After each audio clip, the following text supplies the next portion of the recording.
Hi guys, ዛሬ ደግሞ healthy የሆነ የዳቦ አሰራር ነው ማሳያችሁ። ውሃ ካረጋችሁ በኋላ እርሾ፣ ቤኪንግ ፓውደር፣ plant based የሆነ ስኳር፣ ጨው፣ ተልባ፣ ሰሊጥ፣ አቮካዶ ኦይል፣ የአልመንድ ዱቄት ከዛ በኋላ የነጭና ጥቁር አዝሙድ የተፈጨ ታደርጉታላችሁ።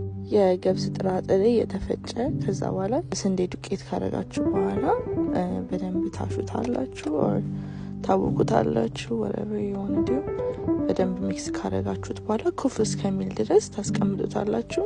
ይሄ ኩፍ ብሎ ነው። ከዛ ትራንስፈር አረጉትኝ ወደ ቤኪንግ ፓን። ከላይ ከቻላችሁ እኔ ረስቼው ነው ተልባና ሰሊጡን ብትፈትኑበት ሞር አሪፍ ነው ያስባለሁ።